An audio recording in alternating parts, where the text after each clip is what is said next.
Hello, my name is Hasan Sorrells, and this is the Leadership Lessons from the Great Books podcast shorts. There's no co-host on these shorts episodes.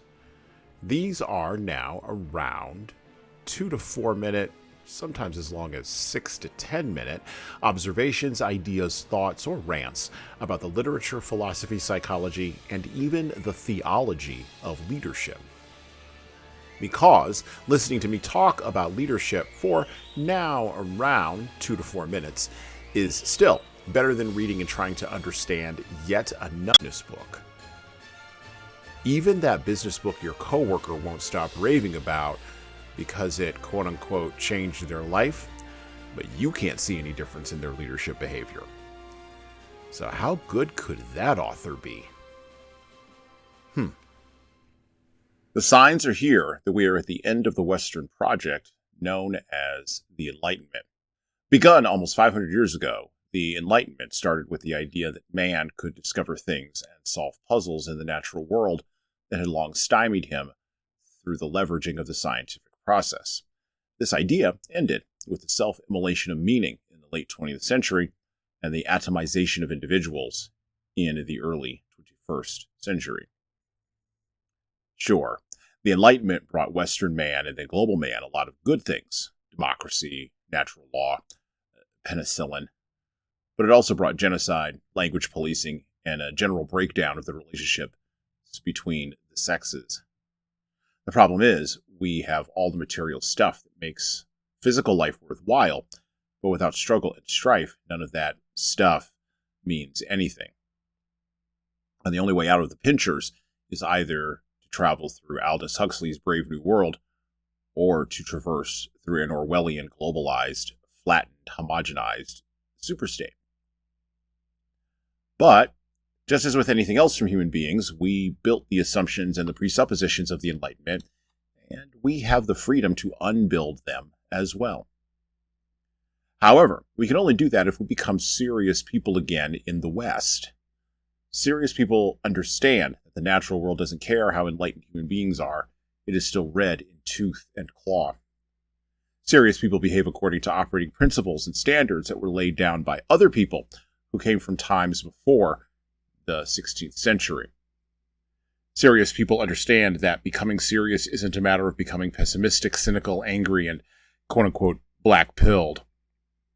They understand that being serious and behaving seriously is a long-term project, where there will be setbacks, disappointments, betrayals, and finally, at the end, victory.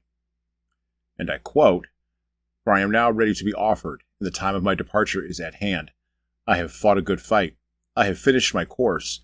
I have kept the faith."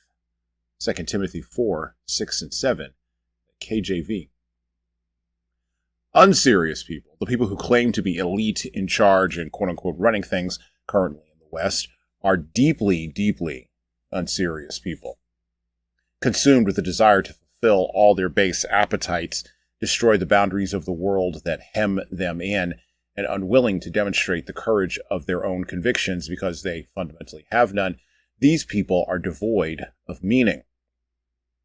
They understand that they have to run quickly, for sin is always in a hurry. After all, to destroy the foundations of the West enough to dissuade and demoralize the serious people into potentially giving up the Western project and abandoning the thing altogether. So what does this all mean for leaders? Well, leaders, in your particular small corner, in your particular part of the world, and in your particular project, it is time for us to gird our loins to stop fearing the unserious people.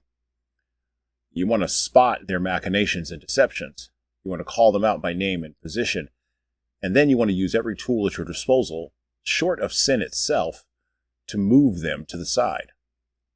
By doing so, you will become more and more serious yourself, and you will transform into the type of person who can be relied upon as we in the West lay the groundwork for the next half millennia of progress towards the future. And well, that's it for me. Thank you for listening to the Leadership Lessons from the Great Books podcast today. And now that you've made it this far, You should subscribe to the audio version of this show on all the major podcast players, including Apple iTunes, Spotify, YouTube Music, and everywhere else where podcasts are available. There's also a video version of our podcast on our YouTube channel. Like and subscribe to the video version of this podcast on the Leadership Toolbox channel on YouTube. Just search for Leadership Toolbox and hit the subscribe button there on YouTube. And while you're doing that, leave a 5-star review if you like what we're doing here on Apple, Spotify, and YouTube. Just go below the player and hit 5 stars. We need those reviews to grow, and it's the easiest way to help grow this show. And tell all your friends, of course, in leadership. By the way, if you don't like what we're doing here, well, you can always listen to another leadership show. There are several other good ones out there. At least that's what I've heard. All right. Well, that's it for me.